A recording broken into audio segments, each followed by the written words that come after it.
الله عليك اديك السوايه لو اندافع الدنيا ولا هذاك الباب الورا وقفت شمس لكن مبوشايه النبي كان يعرفكم انطمع وياه وتكسرون الضلع حم يعلم بهايه مو بس كان يعلم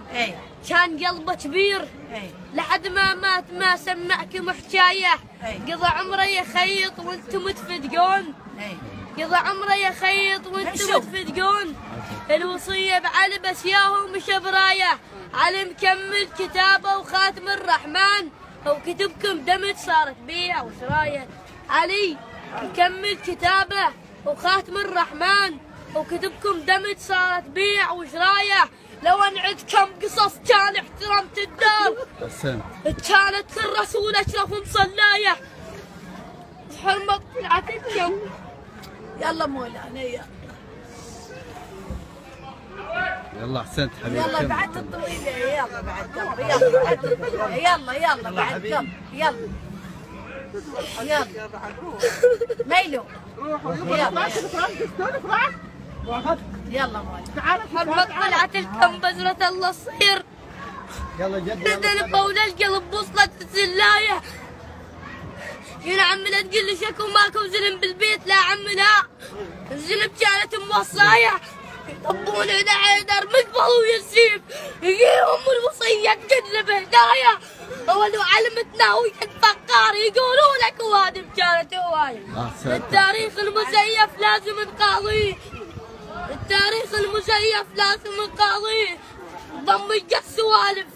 واعكس الايه وشنو فرحه الزهره شنو فرحة الزهرة؟ الزهرة فرحت بيش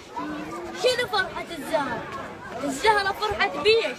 المكسورة الضلع هم تبتسم هاية سويتوها فرحة حتى المصصار كانت من تون تنتج على الحيطان بدمع لها السام حناية وبعد عمرها 18 السنين 18 بس من كثر ما بيض كان المرتضى يسميها المراية وام حسن ترى عدها ولد موجود اذا يطلع يقيم عينيكم جنايه ابو صالح قريبا يفقس الكمعان وعلى خشم النواصب يشتخ الرايه او يحط ايده بدينه ونروح لام حسين ونقعدها او نحط على القبر رايه او الا نطوف مكه وبالاذان نصيح اشهد ان حيدر اول الغايه او نرد لارض البقيع نهوس على حسين ونجي قبر الحسن والرفعه كمبايه ونجي نقعد علي ونخسر رقبته بهين سارق شيء خلنا نشغلك اجازه خذ من المايك تعال.